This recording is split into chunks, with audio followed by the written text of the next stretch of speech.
Welcome to the Too Inquisitive podcast. You're too inquisitive.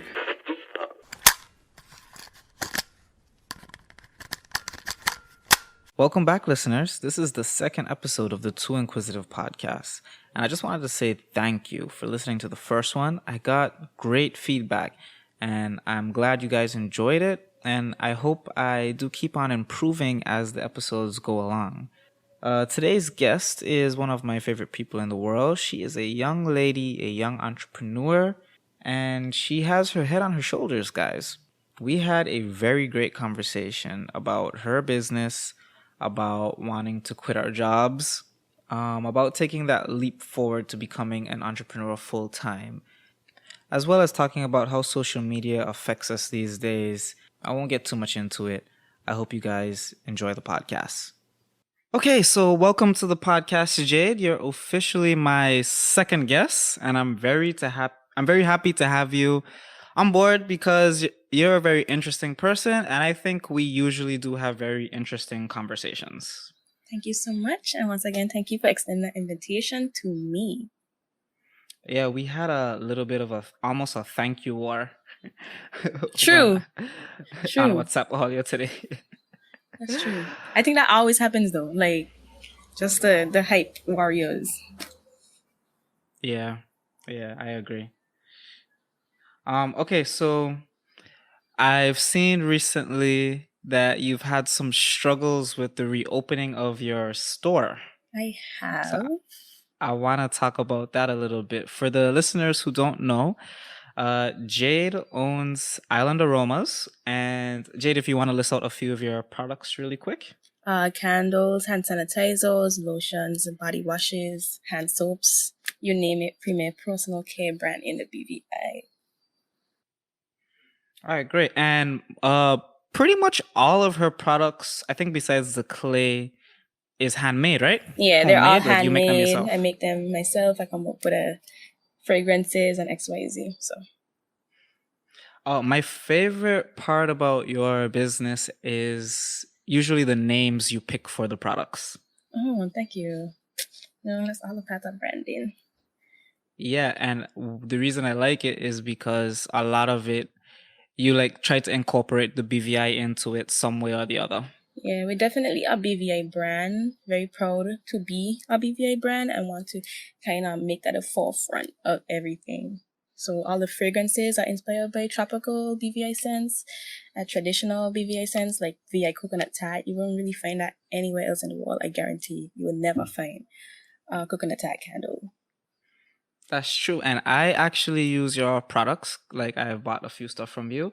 And I think I got the guava candle from you. And it smells wonderful. Like Oh my God, thank you. it smells so good that you almost want to eat it. Yeah, I really have to tell people not to do that, you know? Because that's the number one remark I get with all my products. That's funny because I don't know if you saw it the other day, but the government recently just posted to people not to eat or drink the hand sanitizer in replace of alcohol. I was like, I wonder if that were my products that, kind of the impetus for that message. Maybe. Oh my God, I was like, who's doing that? Who's really doing that? But my customers, definitely. I mean, it's funny though, because like, why? I feel like that's not something you should have to tell people. There's a lot of things you will realize you shouldn't have to tell people, but you have to tell people because they just refuse to kind of use their own brain. I mean, usually with my customers, it's just a running joke, but I mean, there's some people who genuinely would try to, eat sanitizer for some reason or another. I mean, I'm one of those people, but I'll do it for like a specific reason though.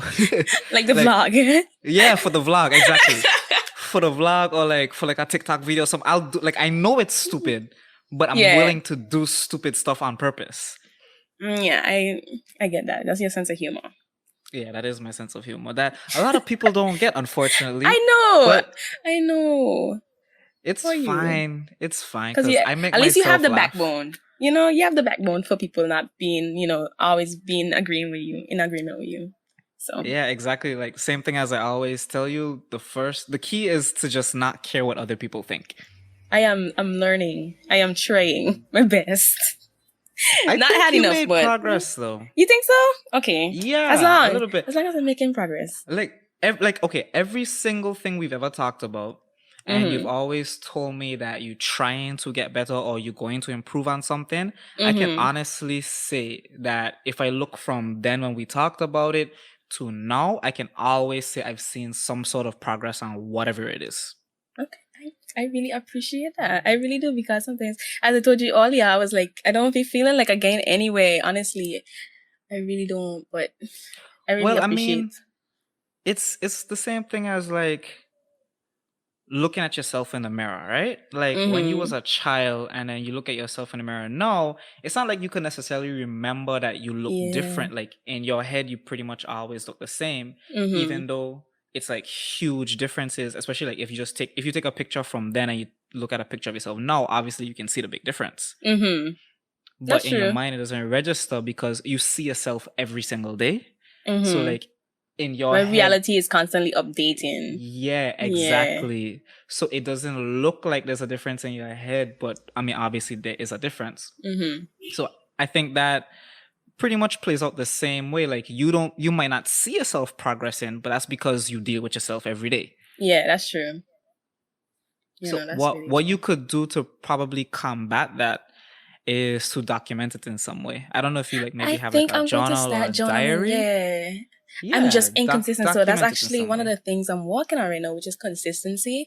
So I started with like exercising, and I think I'm on like day number 16 or something at exercising. So I'm well on my way to 3 weeks. I feel very proud of myself.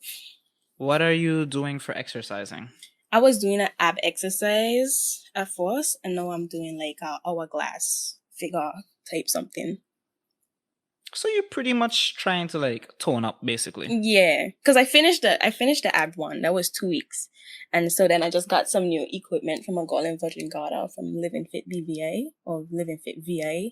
I got some equipment, and now I, level up to a 5 week challenge instead of 2 weeks. So I'm kind of trying to, as you say, progress.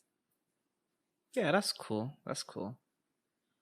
Cause when you said working out, the first thing I thought of is like you're not fat. Like Oh, you basically have the same body type to me, and like yeah, we skinny we people. some really tiny people for real. Yeah, we tiny, we very Mm-hmm. small. But I mean, there's nothing wrong with like trying to become fit because you can be Yeah, skinny I really and wasn't unfit fit. like me. Oh my god, I was not. It's like a 10-minute warm up, and I was not getting it done. Like I was really like conking out halfway through. 5 minutes in, dead. But now I be exercising for like 1 and 2 hours straight. Like after only like two weeks. So I'm really shocked at Well, how listen, fast my body that's is like that sounds adapting. like progress to me because I'm happy about it. for me, like I'm so lazy. I don't even like when I have to throw garbage. Oh I was lord. telling this to Jadali on the previous podcast. Uh When I throw garbage, I don't even walk from my house to the street anymore. I would literally load up the garbage on my bike, start my bike to drive out to the street to drop off the garbage to ride back home. Oh my god. That's me, but like not because I'm lazy. It's more because I like to avoid interacting with humans. So like I would rather go in like a car or something so I could speed past them than like it's crazy. Like that's something I need to definitely work on is my social skills. Cause they're getting worse. Really? I know You that for think so? sure. Yeah. That's normally I would say that's not necessarily a bad thing, but unfortunately, the way how society is moving, we becoming predominantly like especially like how technology is advanced and everything has to do with social media now. If you're not on social media, you ain't in Yeah. nothing. So to be on social media, Yeah. you in a sense have to be social. Yeah. You see, I don't post nothing on Instagram. The last time I posted something on Instagram was in 2014. That's And then crazy. I archive all That's the on your pictures. personal Instagram though, right? Yeah, my personal Instagram. Well, then that's different because I neglect Instagram completely. But you do Facebook though, so you have something. Well, yeah, I do Facebook, but when I post on Facebook, I mostly post to be jokey.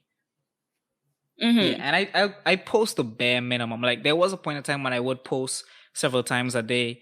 Now I'll pretty much post just a few times a week just so that the algorithm doesn't forget about me, if that Mm-hmm. makes sense. Yeah, Definitely. because I get it. like when I do need to post something, I want it to be seen.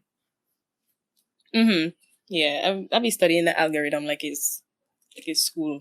I I don't know know. that's one thing. When I first started, like I've known you pretty much almost all my life, but Mm-hmm. when we first started, like really talking on a regular basis or like in a more depth way, Mm-hmm. especially when it came to business, you want that savvy when it came to social media I and that was kind of not. stuff. But now your marketing and branding skills are up there for sure. Thank you. I thank you. I work on it all the time. Like if I didn't do marketing and branding myself and I went to like Mm-hmm. businesses that needed marketing and branding, if I wasn't recommending myself, I would definitely be recommending you. Oh wow, I really appreciate it. I really do. Because I work hard, like, you'd have cuss me for like buying courses because I am a knowledge hoarder. I must admit, I be cussing myself too. But I definitely do try to like invest time and energy into stuff. Because like for people like at the average person, you wouldn't have to like invest in like learning the algorithm or something, or invest a lot of time or energy into like figuring that stuff out. Because when you post a picture, you just posting a picture to post a picture. But when it's for us like business owners and what's not, we want to kind of post a picture, make sure that we getting the picture out there because it's not a meaningless post. And then we also want to be gathering new followers and people who can potentially show an interest in our business so then we could like kind of sell to them. So definitely more of us like a science than you would ever think it should be. Yeah. But I'm working on Well, it. you said like I'd cost you for buying courses. I don't cost you for specifically buying the course because of course you need to learn the knowledge, right? Of I course. cost you because you spending the money on it when you could find the Yeah. same exact information for free. And you But you like see, like just the thing is, right? uh-huh. I just like the structure. Like every time I purchase something is because I know I'm really disorganized in my head. And if I go on YouTube, I'm gonna get lost down this rabbit hole, right? And I ain't gonna get Mm-hmm. nothing figured out. So then when I buy like a course, it's like, okay, week 1, this is what we're Mm-hmm. gonna do. Week 2, I kind of like being spoon fed. That's what you pay for Yeah. convenience and stuff. I kind That's of, very true. You pay for convenience. That is absolutely true. But like for me, like I'm like I like care about saving money. So like I feel like if I have to put in a little bit of extra work, if it means that I save this mm-hmm, $10, like or like for example, when you buy the course, of course it's all organized and it's put straight in front of you. Like you say, paying for the mm-hmm. convenience. As opposed to if you're doing it for free, you have to research it and actually find what you're looking for on Google or YouTube or whatever. But like I feel like I'll invest that extra time and effort to find it for free on YouTube and Google Yeah. versus spending the money because I feel like I could put that money towards something else. As But you I mean, should do. it's to Like each as their you own, should. Yeah, for and sure. it's I mean, and you definitely got more not bills than me a too. waste. Like, True. ooh. That's true. That's true. You really do, because I kind of just have money, not to waste. I'm not rich, but like my money that I make whenever I Mhm. work, it don't go to rent or anything, like, It just Yeah, kind you of don't go to necessarily my have business. you don't have obligations basically, or as Yeah, many I really obligations, don't. I should say. Yeah, Yeah, because like you basically. can pretty much invest all your money straight back into the Into my business, business. as That's all I opposed, do. yeah, to me, I have to buy the groceries, The rent, Pampers, the rent, like, pampers, ah, gas, ah. basic pay, the bills like water and electricity. Yeah, just I ghetto. have I have to pay the internet bill to keep my business alive in the first place. That's true. Even Photoshop is a monthly fee. Boy. You know how you Yeah, could hack I it to pay get on like. the Windows, but then when you go on Mac, you just got to wait. Lord. Well, no, I know how to hack it both ways, but the problem with the hack versions is you don't get the updates, and then you have to keep hacking it over and Oh over. yeah. Once And again, pay then for convenience. the people who create the hacked versions, they always put in like a little extra something in it that they could end up generating some type of money on it too. Like a lot of people don't realize this, But I don't know if you remember when Bitcoin was the hype, right? I do. I was young, but I do. Yeah. So the way how you would generate Bitcoin, like how you would get Bitcoin, was you would have a bunch of computers and they would do what's called Bitcoin mining. And basically it had like this, what they call the blockchain. The blockchain. Yeah. And the blockchain is a series of complicated math equations and that people, like the human mind, could definitely, like, basically impossible to solve, at least within a timely manner. So what you would do is you would give your computers power, the effort to solve these equations, and in reward, they would reward you with pieces of Bitcoin. And pretty much in the beginning, it was pretty fast and easy. You could use a regular computer with regular computer power, like an average laptop, and you could make a decent amount of Bitcoin that was profitable. But then because there's a very limited amount of Bitcoin in the world. Bitcoin, yeah. Yeah, so I don't understand that at all. Because I'm like, is it not like a program? Is that intentional? pretty much Like, they had to do it intentional, because if you made it unlimited, then there would be no value in it. okay. It's similar to printing money in a sense. Yeah. Yeah. You can't just have an unlimited amount of money, or else money would have no value. True. So it pretty much works the same way. But as time went along and the Bitcoin became more scarce, you would have to solve more and more problems to get the same amount of Bitcoin. So as opposed to maybe you solve before, like in the early stages, you solve 10 problems to get 1 Bitcoin. Now you might have to solve 100 problems to get one Bitcoin. So it was a lot more computer effort and stuff. So people had to buy bigger computers to process the Bitcoin fast enough to make it worthwhile. Because remember, you still have to pay electricity and all those types of things, right? Yeah.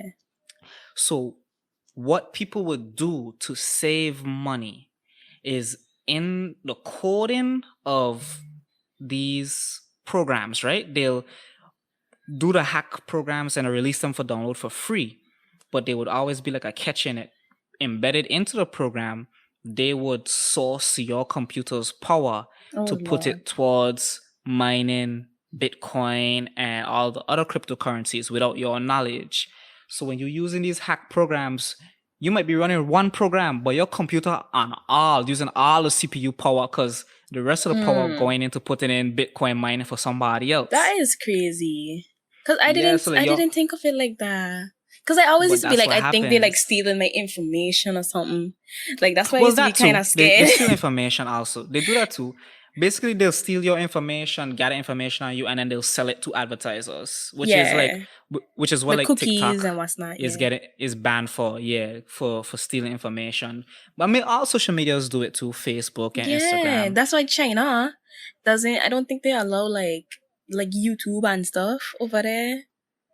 Yeah, they don't. I don't even think they have Facebook and that kind of stuff. Yeah, it's a lot of things limited. they don't. Yeah, they don't have a lot of things over there because they don't like the intrusiveness of it, because they kind of like a communist like society. Korea, yeah, they are a communist society, but places like North Korea, that's a straight on dictatorship. They don't even have movies, public internet. They don't even have movies. Like, they have to buy them off the black market and what's not. That's crazy. It's true. And the limited internet that they have, I think they have access to like 17 sites, and they're all government made. Yeah, and you kind of have to go to the library. They don't have access. Yeah, they don't even have access to the outside world. No news, no CNN, none of that stuff. Sometimes I just gotta thank God I live on this side of the world, because not this side of the world, but not in North Korea. I mean, but ignorance is bliss, though. So maybe they might just be living, their jolly old lives, and we're like, oh my God, it's so horrible, and they're just kind of chilling. To us, we think they don't know, but I mean, if you don't know something, then it's not a big deal. You're chilling, like. Yeah, you don't know. Like, for example, right? Your significant other could be cheating on you, but if you don't know they're cheating on you, you just assume then they're not. In your mind they're not cheating on you. Exactly. So like, so it's not a big deal. It really is. It's not a deal at all. Like. Yeah, exactly. It's not a deal at all, because you don't know the deal exists in the first place. Well, they're living their best lives. So speaking on TikTok, You were actually one of the people that I think if I didn't have a specific conversation with you, then I probably wouldn't have gotten as on big as TikTok as I did. I mean, I don't care for it now anymore That's because I true. think it was just banned in the United States. Yeah, and I stopped You- posting on it you- because the it algorithm kind of was. changed up. It wasn't as nice. Yeah. You think Like for it was example, I had banned? They didn't almost get bought out 50,000 by some kind of followers. American country? No, Trump blocked it. Sorry. He willfully blocked the deal. But I thought he allowed it, like he approved. I saw it on Instagram like on Monday or something, or on Sunday or something. No, But, they were that's- banned on Sunday, I think. Well, I'll have to check up and double check, but to my knowledge, they were banned because Yeah, because I saw something on Instagram. yeah, Oracle was supposed to be buying it. TikTok had agreed to a deal with Yeah. Oracle, but then Trump was like, "Nabby, we ain't gonna let Oracle buy it, and then your time is up." Because That's crazy. I think Trump was trying to set it up in a way that it had to be like Microsoft that was buying it. It had to be like one of Trump's buddies, basically. Yeah, I really did see that. I see a meme like that. Yeah. It was like Microsoft coming to save TikTok or something like that. Anyways, Yeah. child, I don't know what's going on in that sphere right there, that political sphere right Yeah. there. I get I most of my personally don't news. see what's the big deal. I get most of my news from watching YouTube videos, to be honest. I get most of mine from scrolling on Instagram. So Fair enough. We probably get the same exact information. true. So, like I was saying though, if it wasn't for you, I probably wouldn't have gotten as big on TikTok as I did. Mhm. Because I remember, I think I was Yeah. like by Auntie Chris' house, and I was just telling you, like, this was right These before my stories. daughter was born. I was telling you all these stories and stuff, which ended Yeah. up being the same stories that like you encouraged me to Yeah, post I it. was passing out. Yeah, I ended up posting the At same first I was stories like, is that not too rated? Like, isn't that too scandalous to be posted on the internet? He was like, yeah, it's good. I don't care. And I was exactly, I like, didn't okay. care. It definitely was too scandalous. It still is scandalous. Like my Lord. mom was so upset with the first story, the teacher story. Mm-hmm. But that story And ended then up for it to doing get 1 million views. 1.5 million. I actually think it's 1.6 Oh, now. 1 point. Yeah, Oh my God. I haven't checked it in a while. That's But, yeah. crazy. So that is definitely my most successful video to date on any platform. I love it. Yeah, and so I owe that to you, basically. Oh, So you owe that to yourself, but I'm happy to be somewhat of an accomplice. Yeah, definitely. So, okay, let's talk more about your struggles with reopening your business and like how COVID has affected your business. Because I think Okay. most people have been negatively affected by COVID in terms of business. But on the flip side, you sell hand sanitizer. So you've probably been positively affected by COVID in a sense. I mean, so first thing first, like literally, I posted. We were supposed to start this recording at 5:30, right? Mhm. I literally posted at 5:35 that I got my certificate of approval. So Oh, I'm nice. very happy about that. Congrats. Very happy about that. I'm so happy because I had to I called the inspector himself. Because what happened was I actually got inspected back in July, like the end of July, because I was open in the first week of August, Mhm, right? mhm. They didn't document that properly, I guess. So Typical. when I was, overhead operating, I just don't even understand how that happens. But when I was overhead operating now, like I'm all fine and dandy because I got inspected, I'm approved, XYZ. But then I'm opening on Saturday, last week Saturday, when, the government said, hey, our businesses could reopen. But, I worked during the week, so I had to kind of get my stuff together. So I was like, okay, I open on Saturday. On the Friday, Mhm. Another inspector calls me and he's like, you have to get your business inspected. And I'm like, oh, I didn't. I say, well, okay, you have to come today because I'm opening tomorrow. And he's like, well, you're supposed to be opening, like, if you inspected. And I was so confused because I'm like, I'm not a barbershop. I'm not a nail salon. I'm not any of these things. So what is going on? I think all businesses have comes- to be inspected regardless. No, I think it's just barbershops and hair salons and what's not. I think everybody else No, who because have I know like gotten inspected. clothing stores and stuff got inspected. But I think you mean like inspected again is what you're trying to say, right? Yeah, like that's what I mean. Re-inspected. Yeah, Sorry. uh-huh. Yeah, that's the re-inspected. So I'm like, I'm trying to figure out why I have to get re-inspected because I'm not I'm not a nail salon or a barber shop or XYZ.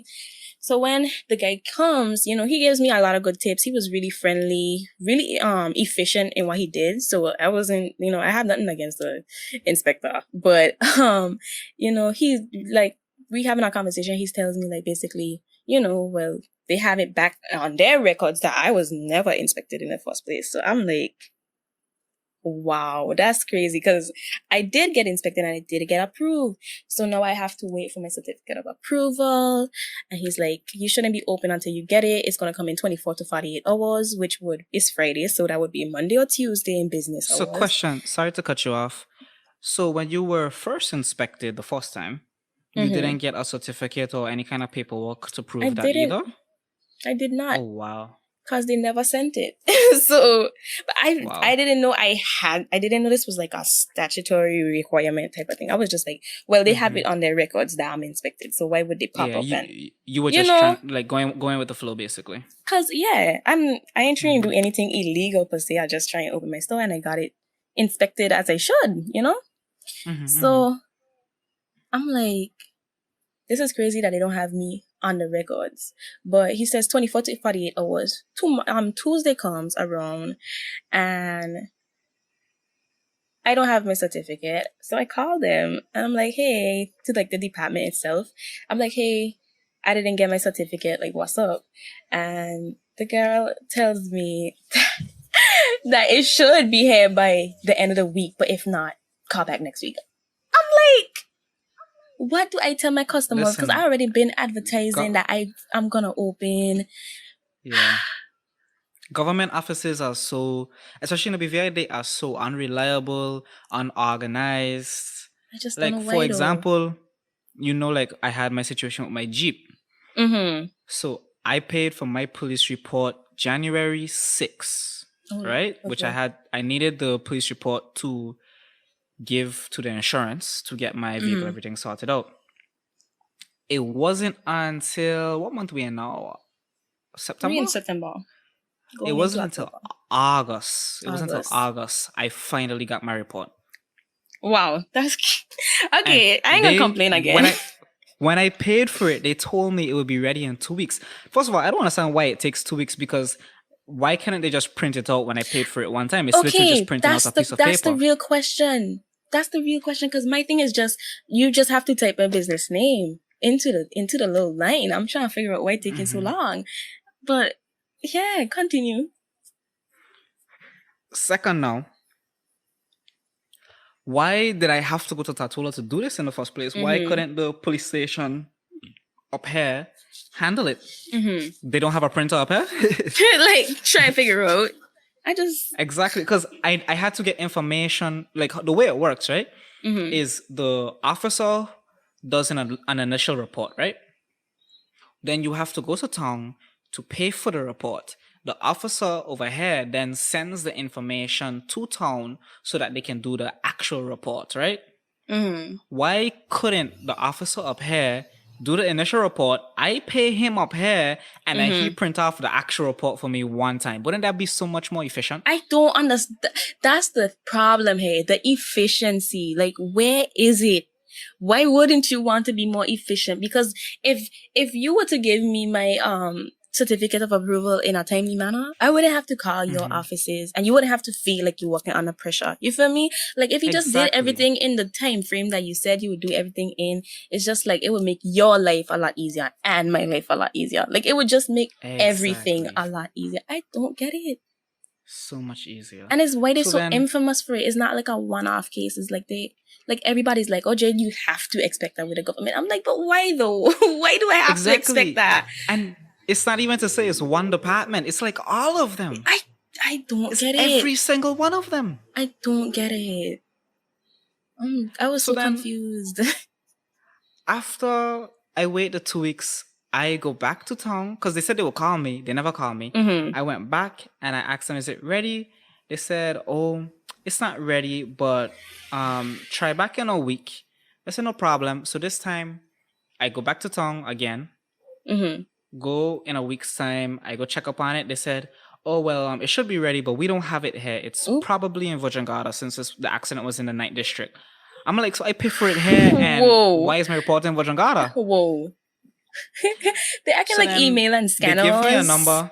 don't exist. Exactly. So why they couldn't, they didn't even have to print it. Why they just couldn't email me the report? I don't understand.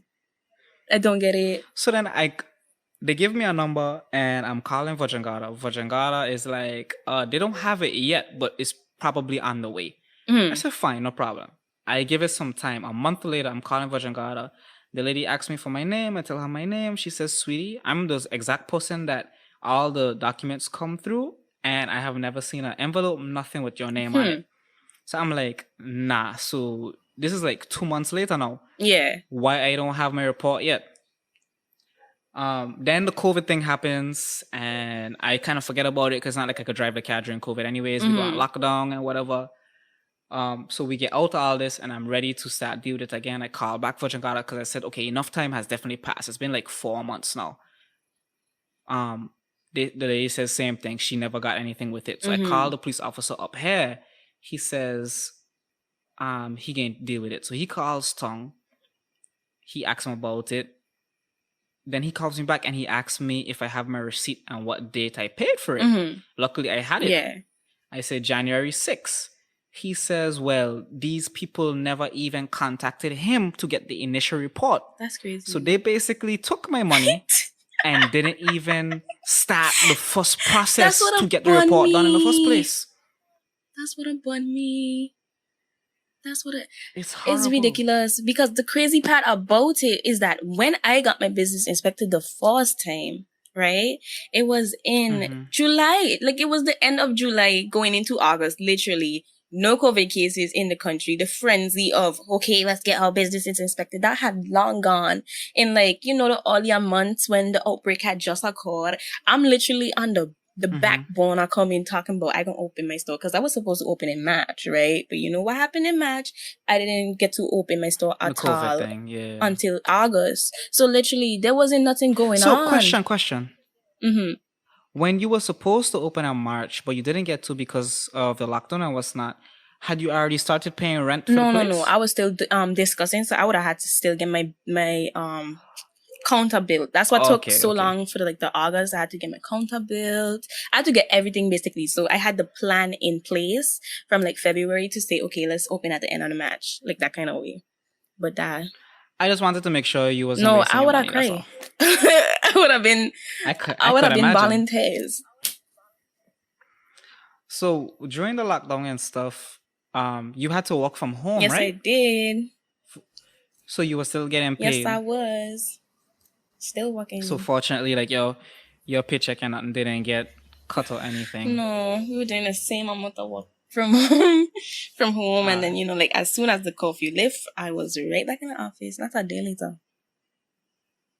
Well, I mean that's still good though, because I mean at least your job pretty much didn't get affected. You were still getting paid. I mean, my job did get affected, just not my job, not my role in the company. Fair enough. That's great though. So me and you, we both have talked a lot about becoming entrepreneurs full time, just focusing on our business full time. Because I think we both can agree that our jobs ain't for us. Not only, but it just the thing is, right? Because people always tell me, like, when I say my job ain't for me, that kind of thing, they always want to, counter with, well, Jade, sometimes you have to do the things you don't want to do to get where you want to be. But when the things that you don't want to do are directly prohibiting you from doing the things that you want to do, it's really frustrating. It's really frustrating. Facts. I very much agree. Okay, so I assume now that you have your storefront and you're putting out products, and I assume business is good, right? Business is, I love it. I only go there on Saturdays, but what I've witnessed on a Saturday definitely makes me want to do it every single day. Yeah, okay. Well, that's great. It brings you joy and happiness, I feel so fulfilled. I feel like I don't know how to explain it, because when you're working for like a company, you kind of don't feel like, at least me, I don't kind of feel like I contributing to anything. I kind of feel like I just this like machine kind of going in, clocking in, doing what I have to do, coming out, going I very home. much You know, relate. like I just kind of feel, you know, I just feel like I employee. That's what I feel like. But when I at my job, when I at my business now, I actually like to see people come in and pick up my stuff and smell them and they exclaim, "Oh my God, it smells so good! I want to eat it." And then like they go like that and they just they having the time of their life, just smelling with their friends, picking out which one is their favorite. I'm over there. I'm sitting down like, yeah, and this is inspired by this island, and this is spitting out all the stuff that I know, and this is something I handcrafted, something I sat down and I decided, okay, this is how I want my product from start to finish, and this is how I hope people react to it. They react to it positively. It brings me joy. It brings them joy, and it's an experience. My job as an entrepreneur is an experience, whereas my job as a employee is not. Like, I don't feel like I'm contributing to anything worthwhile, and I really hate to express that because I don't think that's what you want to hear. As like an employer, but No, continue. oh my gosh, it really is. I don't know, like people wouldn't get it. I don't think people would get it because entrepreneurship isn't stable. Like even stuff like me, the problems I had with reopening right now is like proof almost that, oh, like you should stick to your job. It's so safe. You don't know what's gonna happen with your business, but I think you should work for what you Well, want. to that I always say, the biggest risk in life is taking no risk at all. Very true. It's like, what's the point in living life if you can play everything safe? Like, that's a very boring life. It is, because I'm having a very boring time. Yeah, exactly. And listening to you just now talk about your business, obviously you can hear that there's a certain level of passion because this is something you love to do. And it brings you joy, it brings you happiness. And with that being said, if business is going good and what's not, at what point do you think you'll make that leap in leaving your regular job to pursue this full time? Because it sounds like you definitely want to right now, but obviously something is stopping you. So when do you what goal or level do you reach that you said, all right, yeah, now is the time I can really do this? Well, right now I'm in the process of rebranding. I kind of don't want to say when I want to like leave because now if like somebody from work head isn't just like, oh my god, listening or whoever, you betraying us or whatever, but like, well, don't give me like a date or whatever, but like give me like a milestone. Before I turn 19. Like when you hit this milestone. Before I hit 19, but 19? That's next year. And exactly, yeah. But more specifically, when I finish rebranding all my things, because I am in the process of working with somebody to redesign my vision. Because there's somebody designed my logo, and it's like what I did was I sent her. Right? I sent her the thing. You remember I posted something on WhatsApp and I kind of asked, I was like, I don't like the layout of my logo and nobody got it. And I was like, I don't like it. And I just wanted to change it. And so my friend sends it to one of her friends from the Bahamas and she redesigns it. And I fall in love with this redesign and I'm like, I love this. And I decided. Isn't that a wonderful feeling? When you see this for the first time and you just like automatically just know like, yeah, this is the one. And she sent me 4 designs, right? Oh my God, she sent me 4 designs and I was sitting there like, I like all of these. What do I do? And so I choose the one that I choose, the one that I'm using now. And after that, I realized that I kind of understand where I want to go with this brand. Like, I think this whole year has been just this big eureka moment for me. I'm like, okay, I know who I'm catering to. I know what I want to sell. I know where I want to going forward. I know where I want to go. I know what I want to do. I know where I want to take it. Like, I just been having I just feel like this is what I was put here to do. Like, I was put here to be a visionary, somebody who thinks of ideas and executes them in a way that kind of benefits all parties involved, me, the customer, everybody, the world at large, just having a good time. And so, yeah, I'm redesigning my brand because I know what I want it to look like. I know where I need it to go. And I don't know how to explain it in words, but this is just this giant idea that I have in my head I need to get. You're doing a pretty good example of explaining it. Thank you. You did a good I job. have this idea that I'm trying to execute and put into the wall. Hopefully, I finish by December, and then that's when y'all gonna see me. Because, as I said before, I'm studying the algorithm. I know everything I need to post. I know what doesn't work. You know, even though I make all those pretty like flyers and what's not, I know that the Instagram algorithm is going to suppress those all the time. So I kind of need the more words you have on a flyer, the more suppressed it'll get and the white suppressed. space, like the Yeah. kind of the digitalness of it. Yeah, all of they that. want more yeah. organic photos and expensive. So that's when you see me start hiring models and Exactly. you know, like so people would ask me, why you don't have faces and XYZ? It's like I don't have a budget when I do that. I don't have a budget. I already know who I want.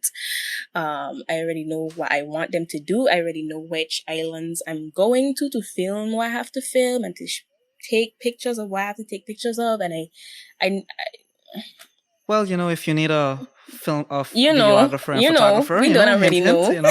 You don't already know. You know, I have your number. Yeah, all right, yeah. But yeah. All right.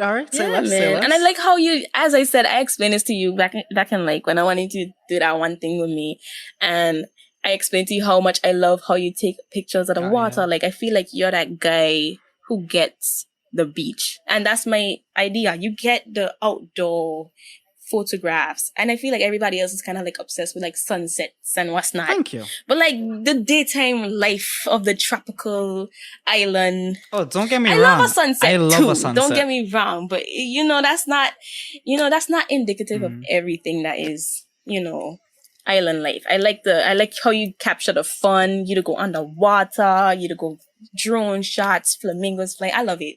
So definitely you will be on board when Island Aromas takes its vision to the next level.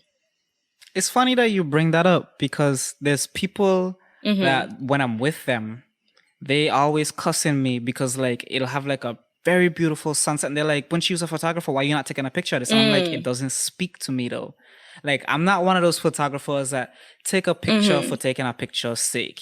Like, and I remember the last time that happened, that same day, we were leaving from someplace and we were going in the car and we were about to leave and I saw like this tree and I was like, stop, I need to take a picture of that tree. And they were like, really? So like you left this wonderful sunset to come take a picture of this boring tree. I was the yellow tree? You don't see it, but I see this tree. That yellow tree was not awesome. the yellow tree. This is a total, I don't think I've even posted this picture. Oh well, that was a similar situation that me and my friend were driving. We just came back from Tatoola actually. We just came out the ferry. We were about to go home, and we were driving. And I was like, "Dude, stop! We gotta take a picture of this tree." But he understood. He was like, "Yeah, this is a beautiful tree. That tree is very obvious." The tree I'm talking about, like, if you just saw this tree without any context, is a very boring whatever. But as soon as I saw the tree, I had this thing in my mind. I was like, "I can make this tree something beautiful." I totally get it. And they were like, why couldn't you do that with a sunset? And I was like, there's a million sunset pictures. I could go on my phone right now. I could show you a million sunset pictures. It's whatever. This specific sunset just looked like any ordinary sunset. Sometimes I'll see a sunset and I'll be like, this sunset's special. I'll take a picture of that one. But, so like people always like, take a picture of this moment. This moment is beautiful. I'm like, this moment doesn't speak to me though. I don't care about this. This does nothing for me. And they're like, they think that when you're a photographer, you just taking pictures of everything. And some photographers probably are, but I'm not. Like, I'm a photographer. I can go a week without taking a picture because I didn't see anything in that week that I think was picture worthy. But on the flip side, though, I videotape everything. Though. YouTuber. I video everything. Yeah, I think that's a YouTuber in me. Like, I just have I have to videotape everything. Yeah, I film everything. That's crazy. I kind of need to adapt that spirit though, because I want to be more of like because I was talking to Sarah. Sarah. I was talking to Sarah, and Sarah was like, Sarah Harrigan, yeah. Sarah Harrigan. I know. I saw her on your status. I'm actually working for her now. I saw you like on the little video chat thing. Oh yeah. So I was talking to her, and I was telling her like. I don't know why I posted. I prompted her to tell me whatever she did tell me, but I was like, I just don't think Facebook likes me, She was like, what do you mean? I was like, I don't think the Facebook algorithm likes me. I don't be getting love over there. And she's like, so you have any idea why? And I'm like, well, yeah, I know I don't post much over there. I kind of only created my Facebook account this year because I needed, because I used to run it from my sister account, but she forgot her password. So I needed my own account. And that's crazy. So I don't care for Facebook. I don't know how to work this. But she's like, but that's not how Facebook works. Like you have to kind of interact with the people and then people gonna go to your page because they like you as a person. And I'm like, I know, but I kind of like being a puppet master. I kind of like being at the back. And she's like, but your personality is so this and so that. And I'm like, yeah, but like, I don't take criticism well. And I don't like people judging me. Like, I'm very self-conscious and this and that. She's like, well, you can't settle for that because, you have this personality that you kind of need to, if you were to put out to the forefront, you kind of, you would be able to garner more, this and that. And I know I think so. I very much agree with her. Thank you. I very much agree with her. But let me tell you, let me give you one piece of advice. You're never going to be able to get everyone to like you. You're never going to be able to satisfy everyone. So no matter what you do in life, you could be the person to cure cancer. It can have somebody out there that can want to criticize you, that's going to be hating on you, do whatever. So don't think about it. Don't take on, take on constructive criticism. I love that. Once it's constructive, don't take on people who just criticizing just for criticizing's sake. Always leave room for improvement. There's always something you can do a little bit better. And if somebody tells you something and you understand what they're saying and you see in your head like, yeah, what this person say makes sense, let me make these adjustments. Like how I might text you a little bit and be like, maybe don't use this font, maybe try something else or whatever. Like, little something simple stuff like that. But you're never going to be able to satisfy everybody no matter what you do in life. Facts. Listen, Jesus was Jesus. Facts. And people hated him. You're right. You check what I'm saying? This man had people hated Jesus. That's how messed up it is. They nailed this man to the cross. So if they could do that to Jesus, then who is me or you? You understand? Man's was turning water into wine. Like this was the Son of God. Exactly. Honestly, this man was feeding you bread and fish. Man was walking on water and people was still hating. This was legit. Man was walking on water. Facts. They was hating. They really were. They was hating. They was hating at Jesus. Yeah. Listen, this man only had 7 friends and one of them snitched on him. You're right. He was raising the dead. That's just to people show were you. Mad. Like this was the legit people raising were mad. the dead. And people was Facts. mad. And lame people and blind people the lepers and what's not. And people were upset. Wow. That's true. Exactly. That's really true. You check what I'm saying? So like you just can't take I think I get a little better at it. And then also right, if you're doing something and nobody is hating on you, you're doing it wrong. Because people only hate on you when you progressing. Right. So if you have 5 haters right now, what we in September? If you have 5 haters right now, you need to figure out how to get to 15 by December. I ain't gonna say I have that much. I mean, I have haters, but I ain't gonna say people don't really. I know people don't really come to your face with that, especially when you're somebody like me. I just mind my business to make sure I avoid that kind of criticism. I know if I go out there, people gonna have something to say for real. And I kind of like this outrageous kind of. I like afros, and then people gonna tell me comb my hair. I gonna get vexed. Like, I mean. Listen, story of my life.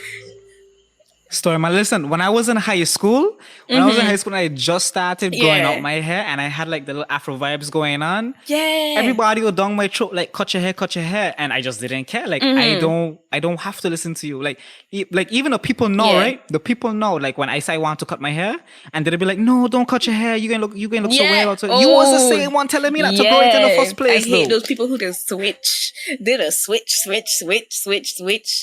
I don't know if they get comfortable with you and they kind of feel uncomfortable with you changing. I don't know what it is. Yeah. It's just human nature. I guess it is. It's just human nature. Like, I don't put gel on my hair, right? People just assume I just don't care about my life and I feel like to be, I don't groom myself. I just don't want gel on my hair because I feel like oils and butters should be sufficient. And oh no, you But you it's don't nothing even brush wrong your with that, hair. though. Oh my god, Yeah. big problem. You know the problem is they have an idea in their head of what you're supposed to be like. And they can't fathom the idea that you Yeah. just And don't I always have to say, be you what they have to be picture. me to know what's best for me. I don't always say that. I don't take that advice for myself. I don't always say that. Like people be like, I should. People You like, should take that especially on advice for yourself, the though. I want to quit my job front.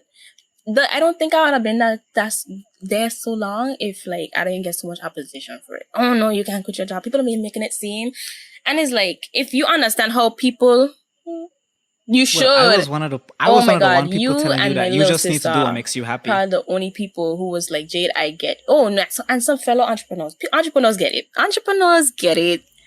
Non-entrepreneurs don't get it.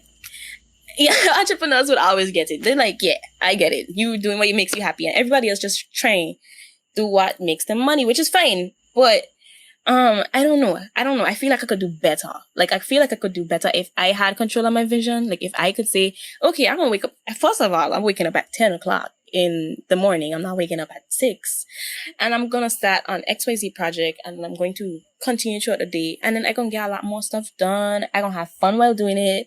Like I swear that before my store opened, I was up for 36 hours straight. Not an ounce of sleep that I get. And I didn't have a problem with that. I didn't have a problem with that because I had enjoyed every single minute of that 26 hours that I was working to open my store.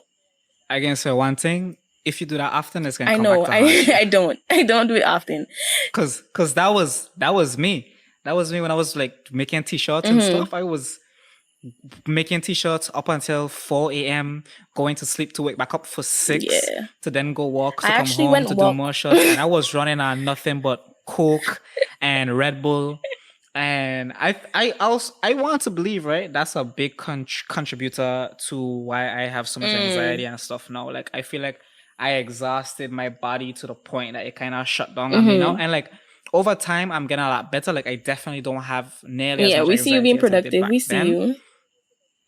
Yeah, I'm definitely getting back into my flow. But now what I'm doing is I'm learning to listen to my body. So like when my body say it's tired and I say I could push myself another hour, I don't do that no more. I'd be like, are you tired, fam? Straight to bed. Let's go. I used to do that with school, but That's like me now. I feel like I have too much stuff on my plate to make that decision. Because if I don't do it right now, I wouldn't get it due until tomorrow night after I come from work, after I come from school, after I do all of these things. I kind of have to do it now, which is why I kind of want more time. Like I do want more time to just run my business. Well, you're young now. Yeah, you're young now, and it's probably not going to affect you right now. So I don't make a habit. I'll say like go for it now, right? But the minute you like learn to listen to your body at the same time, you know, like take the breaks when you need the break. Yeah. But don't try to push it. I don't into make it a habit, overdrive man. I don't make it a habit. Usually I just spend the whole day inside my candle room. Like whenever I do go inside, I'll spend the whole day. And then I come out like, I wake up like, cause I naturally wake up at like 7 now cause I have a job. So I wake up 7, I leave the candle room at like 8, 9. You know, it's a fair amount of hours. That's what you call it? The candle yeah, room? because I used to do candles alone. So I had a candle room, you know, and now that I have more things, it's more like a factory than just a candle room, but I still call it the candle room because that's what it is in my head. It's nice to give it a name though. But okay, I want to talk about when you just started, but before we get into that, let's talk about the candle room. So for the people listening that don't know what she's referring to when she talks about the candle room, she turned her bedroom into a workshop basically. I did that. She literally, if I'm correct, you basically like took the bed, I took everything out. It's just straight candle room in there. The only thing that in there is my closet, which is the built-in closet. I can't really take that out, but you can't get rid of that. It's full-blown Island Aromas in there, like everything. Island Aromas. First of all, shout out to Auntie Chris for letting you do that. Shout out to Auntie Chris for letting me do that. For real, I'm so grateful. For the people listening, if you know Auntie Chris is a highly controlled really she freak. Is.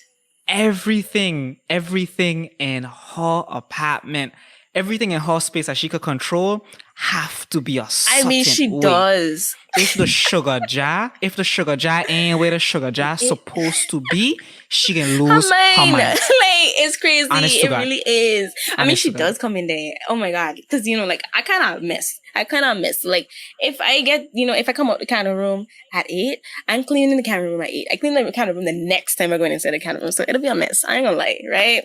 Auntie to go in Fair there enough. and she'll straighten stuff up. She can't help herself. Ain't nothing for her to go in there to do, but she can't help herself. She go inside there. She rearrange the place. She pack all my shower gloves where they have to go. She moved the desks around. She can't control herself when it comes to stuff like that. I didn't even be getting mad. I had just get mad one time because I couldn't find my stove. I was like, "Where's the stove, sis? Like, where's the stove?" And oh my gosh. But I shout out to her for real because now my bed in the living room and Yeah, because for her, it's a big deal for even allowing you to even take out the bed out the bedroom and put it in the living room now. And like to her, I could just imagine like her inner self was just probably eating away at her, just watching you. I actually think she likes the bed being in the living room because sometimes she'd come and sleep because you have the TV. Sometimes she'd come and lie down on my bed and just watch TV, and then like Well, she's also a type of person that before like that happened, she would go lay down on the floor. Like She does. Auntie Chris, she used to wear me out. You would come home in the middle of the night and you would meet Auntie Chris in the middle of the living room knows on the every floor night. sleeping when she has Fine a perfectly fine bed in she her does bedroom. that. And like now it's like right the living room floor is my floor, my bedroom floor. So I be sleeping, I wake up and just like sleeping on the floor. I'm like, why? You have a bed. Like, why? And sometimes she would be on the couch sleeping and she would like get off the couch to sleep on the floor. I just don't know. And it's like when I came here, when I first moved here, she didn't like me sleeping on the floor because I used to sleep on the little you had the little bed thing. Yeah, and I used to love sleeping there. Yeah. I used to love sleeping on the ground on that, and she didn't like it because she was like, I didn't buy a bed for no reason, and I was like, all right. I know. But she does the same thing. I know. But she's even worse because she wouldn't even sleep on the little cot thing. She sleeps straight on the floor. She wouldn't even put on no shit or nothing. The double standard is crazy. But I get it. Facts. I get it. So you turn your bedroom did. into the candle room, which is your little workshop. And I can imagine the fact that you did that, the amount of productivity you probably get out of that has to be a huge increase. Yes. 100% more increase. Because I was so, you would notice that I'm a lot more, I guess, meticulous in what I do now than I was in the beginning of the year. Because I was getting annoyed of just being in this low corner of the living room. I have to produce literally like a whole line of products and I in this corner of the living room, and it was getting so tiring for me to just be cramped. I didn't feel like I had enough space to kind of like do what I had to do, craft. You ever been in like a 2x2 kitchen, like a real tiny kitchen, and you don't want to cook in there because it's like, I ain't even gonna count the space, like. It was like that. I didn't enjoy it anymore, and I was feeling very like unproductive. So I had to move. Like I had to get out. Yeah, that my similar situation all the way up in the year. I had to move into a smaller apartment, which is probably 75% smaller than my original apartment. So I had all this stuff, and I was accustomed to all the space and getting all my stuff done. And at first it didn't bother me, but then when I wanted to get back into doing my business stuff, it annoyed the hell out of me, and I could not get anything done. And I actually became depressed. Yes. At that fact that I couldn't get anything done. And all I could think about was, when am I going to get the chance to move back into my bigger space? And thank God I'm back in the bigger space now, and I've been able to settle in, and I'm a lot more productive. So I'm grateful. I'm really happy about that opportunity, because I totally get it. I really do be getting. You know why I used to get depressed? Because you can't like do your craft. Like this is your like life's work. This is what you live to do, and you can't do it. It's really like stifling. Facts. It's really suffocating. It's like It's frustrating because like when I come home from work, I want to do my business. That's what I want to do next. Like I have to be able to do that, to Yep. relieve some of my stress, to just, have a good time with my life and feel like I contribute into society. So Okay, so time is running a little bit. It's almost 7 o'clock. So let's talk about when you first started your business, and then we can kind of wrap things up so I can let you go yes, take care of your other many that I obligations. have. So first of all, I know you said earlier that you did. started doing candles first. What made you want to start doing candles, or how did it come about that you decided to as start you doing know, or candles? as you may not know, I joined a program for kidpreneurs, child entrepreneurs. What happened was that my mom is kind of strict, so she never used to really. You didn't know I actually that? think I Well, didn't I know that. did. So it was with the e-camps, and they had like an I don't think so. after-school program running from September to December 2015. And I joined it because my mom was kind of strict, and she never used to let us do really Okay. anything outside of like go home and go to school. So I thought this was like a perfect opportunity for me to like join an after school program that she would consider productive, because I wanted to cheerlead and she's like, no, like all these things that I wanted to do, she's like, no.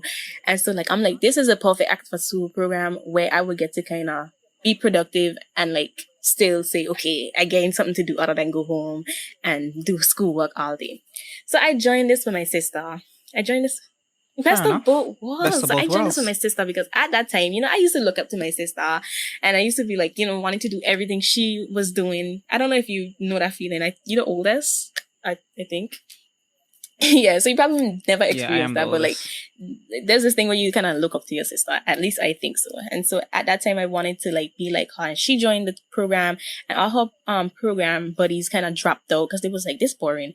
And I was like, pick me, So I joined with her and joined with someone else, and we are doing this team, and we want to do skincare. So I proposed the idea of let's do skincare.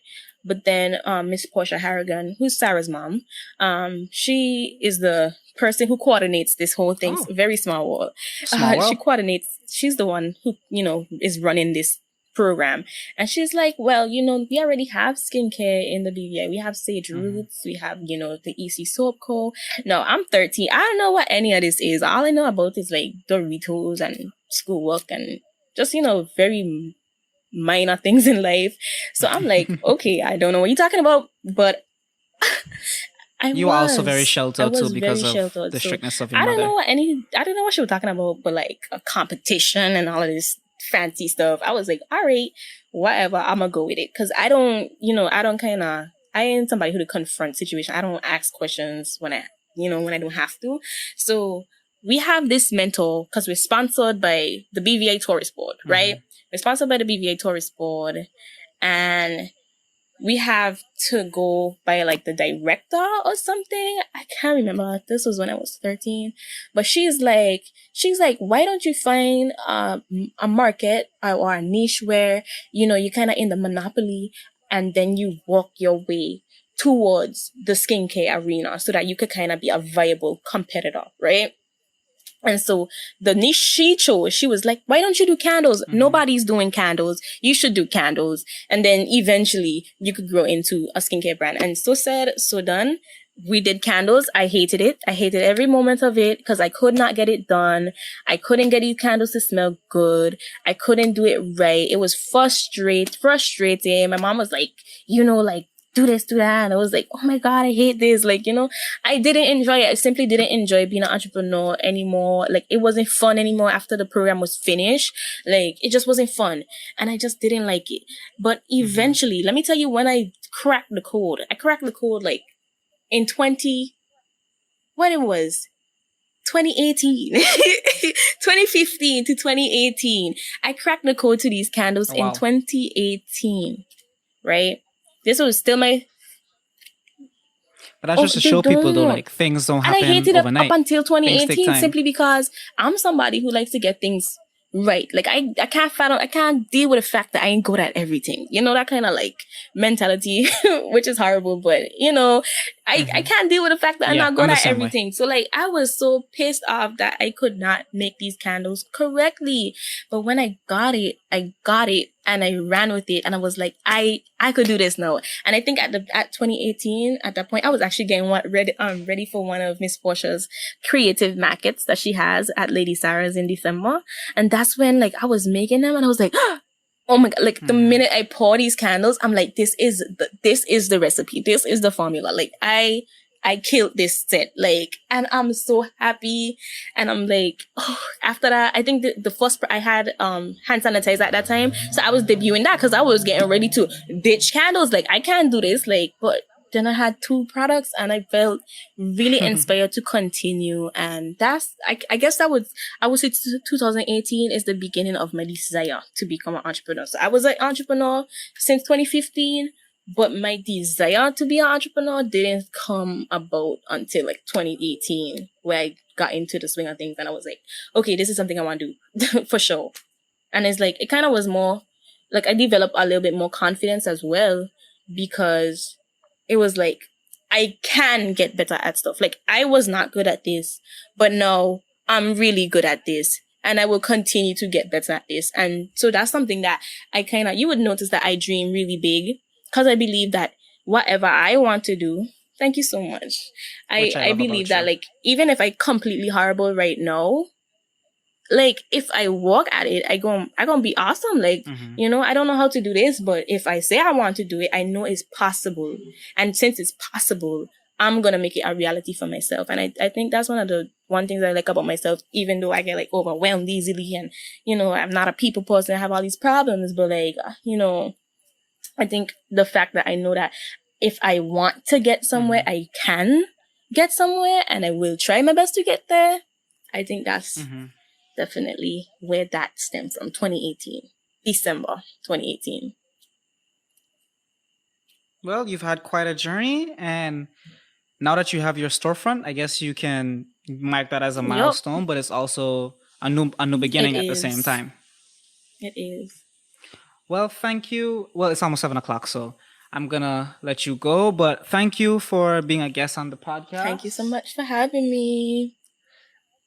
Yeah, so thank you for being a guest on the podcast, and let the people know. I know you're not a very social person, and you're not too much into social media, but let the people know where they can find you, whether it's your personal social media or your business stuff.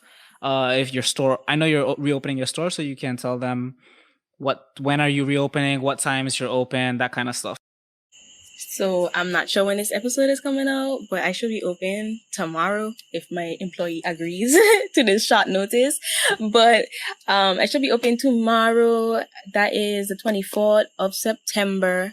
And you could find me at Shop Island Aromas on Instagram and Facebook. That is at Shop Island Aromas. And if you wanted to know my personal, it's at Jadeism, JADEYISM_. So, yeah. I think that's a very clever name, by the way. I love that so much. Thank you. Thank you. I'm a logophile, you know, so like JD, the art of being Jade, I feel like it's a journey so coming into Jade. That's what it is. I love that you look at it that way. That's awesome. Thank you so much. All right, so we'll have to continue this conversation another time, because I definitely want you back on the podcast again, because there's so much more stuff that I want to talk to you about. But this episode was great, and thank you for being here. Thank you for having me. I will be delighted to be back, because this was fun. It really was. All right, I'm glad you had fun. All right then, later. Bye.